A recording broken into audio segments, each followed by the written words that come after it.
Hello, I'm Ed Fuquay, Young Adult Librarian Extraordinaire here at Woonsocket Harris Public Library. Solitaire Frisbee from Children. And we're having another Conversations. We're still on the topic of world mythology. I told you I'm moving across the globe, kind of like, almost geographically, but not exactly. So we've done like Middle Eastern myth from Iraq and Iran, moving across the sea now, and I wanted to jump over and do Japanese mythology. Let's do it. Which would be kind of accurate Shinto mythology. Okay. Shinto being the primary religion of Japan. There's also, Japan is very Buddhist as well. And also a big chunk of people who aren't that religious at all. Okay. So basically, Japanese mythology. One interesting thing about it is, I mentioned some of the other countries, and I said that their mythology isn't very popular because they don't have that much to do with Western culture. And in fact, Japan is a very different culture from America in almost every way you can imagine. They've never been a Christian country. They come from a very different background, militarily speaking, religiously speaking, and so forth. And yet so much stuff from Japanese mythology is ingrained into American culture. Because anime, comic books, computer games, and that kind of thing, kids probably know as much Japanese folklore as they do like anything else. But they may not be aware that they know it. You play enough computer games, you get used to these characters, these monsters and things like that, and you don't think that it's actually a piece of Japanese folklore that you're learning. Now, some of the Japanese mythology is very similar to Chinese mythology that we'll get to soon. Okay.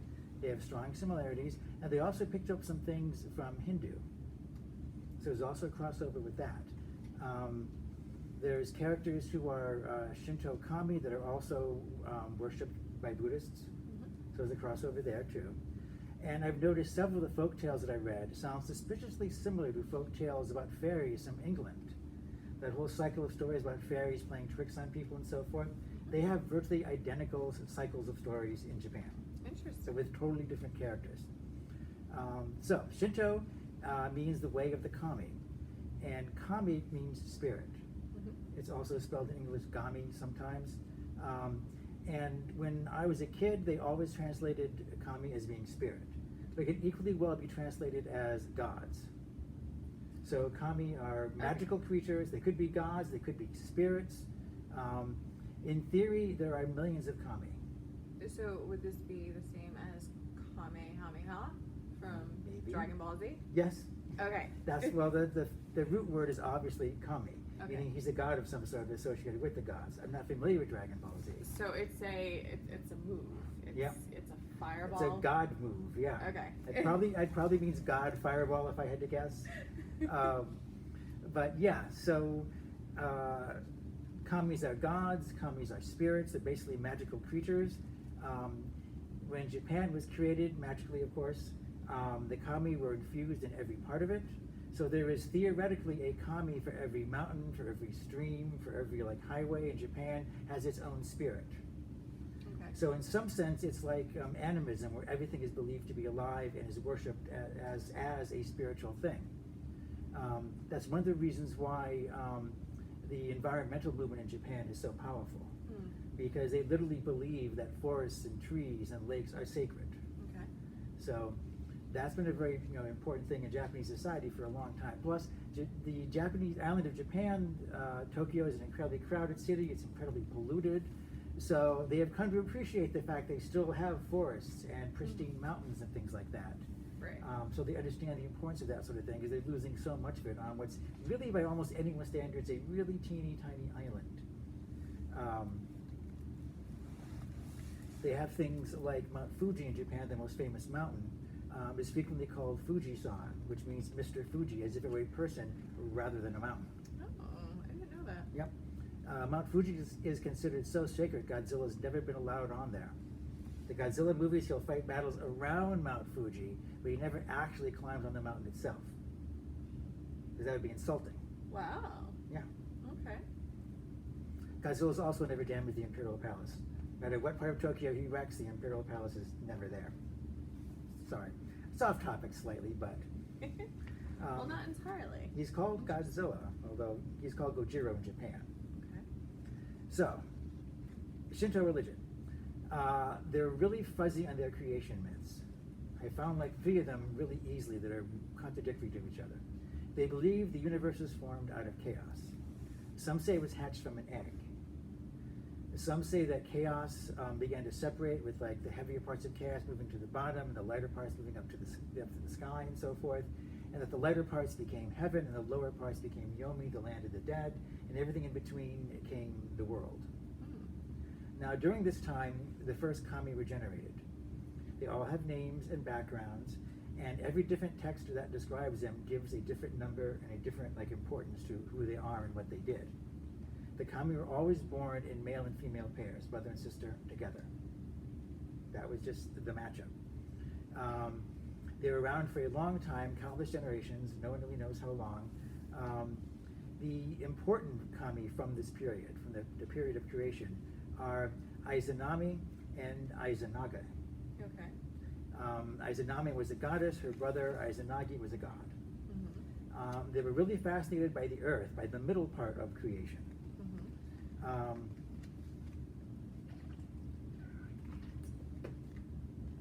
And while messing around, one of the things they did was they took a spear, and despite the fact the earth hadn't been created yet, they're often depicted with full suits of like samurai armor, including a spear. They dug around in like the mud and brought some of it to the surface, and what dripped off the end of the spear became the main island of Japan. So they liked what they'd done and decided to keep up with that. Now in Shinto, sex is considered a very creative and holy process. And so by coming together, they were able to create the rest of the islands and in fact the rest of Japan. The brothers and sisters? Yeah, brother and sister. In every pantheon we've seen, brothers and sisters have gotten together. Incest is absolutely a part of every single ancient pantheon that we've studied in one way or another. And we can leave it there. Yep. Unfortunately, their early couplings, in some versions of the story, they actually discovered what sex is, and no other kami were doing it at the time. And the first time they came together, they wound up producing a offspring who was deformed. So they apparently just got rid of him somehow, made him disappear. And Izanami was told that because she spoke first and initiated the process, then that was why he was born wrong. Yeah. Unfortunate implications. If you're guessing that Japan grows into a culture that subordinates the female, you would be absolutely right. So it's stuck right there in their creation myth that women should be quiet and obedient and let the guy make all the decisions. Wow. Yeah. Yeah, Izanagi, her brother, was a real piece of work. Unfortunately, he never really gets his comeuppance. But the two of them eventually figured out what to do. Izanami voluntarily allowed her brother to take charge of such things. And so as they were together, she wound up giving birth to rivers and mountains and streams and so forth and so on, and basically created all the island of Japan. Now, presumably humans are created at this time too. They're one of the few religions that's fuzzy on how humans got here. At some point while she was giving birth to everything else, humans arrived. Yeah, humans pop up later in the creation myth and they're already fully created. So, as they're in the process of creating things, they wanted to make the world they're making a better place. So, Izanami was giving birth to the kami of fire. She was literally bringing fire into the world. Unfortunately, it was, as you can imagine, a difficult birthing process. She succeeded. She brought fire into the world. However, she was horribly burned and died as a result of her injuries. Which right away marks the kami as different from most cycles of gods in that they can actually die. Okay. She died, and she went to Yomi, which is the land of the dead. Now, in those days, they didn't have the concept of like heaven was a reward and hell was a punishment. Yomi was a cold, dreary, dark place that nobody wanted to go to. But it wasn't for punishing you. It was just where the dead went. Okay. And they had taboos against mingling between the living and the dead.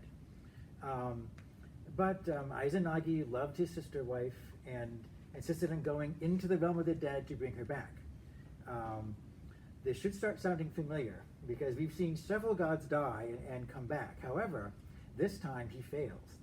This is the first story where going into the underworld to bring someone back actually is completely botched. He goes down to find her. Everything is dark and gloomy. He calls out for her. She answers. and he says, follow me, I'll bring you back to the land of the living. And she says basically, yes, I'll follow you, but you must not turn around and look at me. He goes, okay. So he like grabs her hand and they start heading towards the surface and the light and the sun and everything. But of course, curiosity, he has to turn around and take a look at her. He does and discovers that she's, well, dead. Her skin is rotting, she has maggots, she looks disgusting, there's bones showing through where her skin has been totally decayed and fallen off. He immediately freaks out and screams and runs away and leaves her there. Yep. Grade A jerk are Inagi. He dumps her, leaves her in the underworld. She screams and summons the Shikomi, the dark women, to chase him down. Dark women? Yeah, they're female demons from the underworld that keep all like the dead and the demons in place. But he manages to escape from them in this epic struggle to reach the surface, and gets there and seals a rock across the border so the world of Yami is cut off from the world of men. So she's pounding on the inside, and she's naturally really, really angry. So Izanami swears that because of what he's done, that she will kill 1,000 people a day. And so he vows that he will create 1,500 people a day to make up for that. Which, what one does, I suppose, when you're a god. So it's a really terrible story. Clearly. It's... Yeah, the male god is horrible and never gets punished for it. He goes on to create more kami, creating even more gods, whole cycles of gods. But ultimately, that is their basic origin story of how Japan and the Japanese people came to be. Okay. But that's not the most famous story from Japanese myth. There's a really famous story I'll tell you probably next week. We only have limited time. But the coolest thing about Japan is it is a culture that has a long and rich history of folk tales and fantasy creations and monsters. These monsters and these creatures fit really well into comic books and role-playing games and cartoons and things like that, and movies. So they had this huge history of things, and when they began producing stuff that became popular in the West, it was filled with things that Western audiences had never encountered before. But over a period of years, they would gradually get used to it. There were a lot of creatures, the minor monsters in Japan. Some call them kami, some call them monsters. They're known as yokai. I have a book in my section called Yokai Attack, which details the story of these monsters. Some of them are funny, some of them are dangerous. Some of them are the type of monster that has a specific weakness that you have to catch them on in order to defeat them. There's so many of them that they have permeated pop culture through comic books and cartoons and things like that. One of the most famous being the kitsune. Are you familiar with them? Yes, those. The kitsune are the fox women. They're very similar to fox creatures in Chinese mythology. They are tricksters and they are seductresses. They're almost always female, incredibly attractive. Like I said, they're tricksters, you can't really trust them. Some of them are evil, some of them are benign. Some of them serve Inari, who is a fox who is a guardian of grain. And those are the benevolent celestial foxes that often have white fur. I presume they have a fox god guarding as the guardian of grain, because foxes kill rodents that can eat all of your grain. Are we thinking that the inspiration for just this wide array of monsters, are they pulling that from the natural world? Probably. They have a vivid imagination, and they've generated so many monsters. The kitsune, the older they get, they begin to gain extra tails. They start out with one tail, and they get more tails as they get older. Now they can shapeshift into human form, but they usually have a hard time making their tail vanish completely. So the women will often wear heavy skirts that cover up their butt, so you won't guess that there's a tail there. And they get old enough and powerful enough, they get 9 tails. Wow. And 9 tails are the most powerful and dangerous of all the kitsune. They're virtual gods. Anyone who plays Pokemon will have encountered the Pokemon known as 9 tails. Okay. It was not surprisingly a fox-like Pokemon with 9 tails. Interestingly, that's also the focus of the Naruto comic book, the Naruto manga. Mm-hmm. In Naruto's origin story is that there's a village that was attacked by a 9-tailed fox spirit. And they wound up defeating it, and they magically bound it into a baby boy who had just been born, who was little Naruto. So he grows up with the fox spirit inside of him, and the fact that he has like lines drawn on his face actually symbolically represent the fox whiskers, as the fox is inside of him. And that leaves him very restless and full of energy. He doesn't know what to do with, basically a typical like ADD kid. But it also gives him magic powers that he'll use to become the greatest ninja in the world. And that's the saga of Naruto, again, tied up with the Kitsune and the 9 tails. Also, another shapeshifter is the Tengu, who are raven or crow. If you see someone in Japanese like paintings or in a movie or something who has a mask with a super long nose, those are Tengu. Okay. They can change into bird form. They're known as martial artists and swordsmen. They're sometimes tricksters. If you can actually outwit them in a trick, you'll always get a prize because they respect that sort of thing. So in that sense, they're a little bit like the fairies of England. Okay. The Tengu are broken down into several different forms. One of them being the Yamabushi, who wear the big like straw hats that cover their entire heads and live up in the mountains, but are secretly shape-shifting Tengu. There is the Tanuki. The Tanuki is a sort of a type of badger that was in Japan. They were really prevalent at one time. They're actual creatures. They're really prevalent at one time, and now they're getting much more scarce because there's just no wild space for them to live in. The Tanuki were shapeshifters. They were even better shapeshifters than the Kitsune. They could change into almost anything. There's a famous story of a Tanuki was caught inside a house by a housewife, and so he changed into an iron teapot, which she immediately used to make tea with, of course, sitting him on the fire. They love pranks. They're usually not malicious.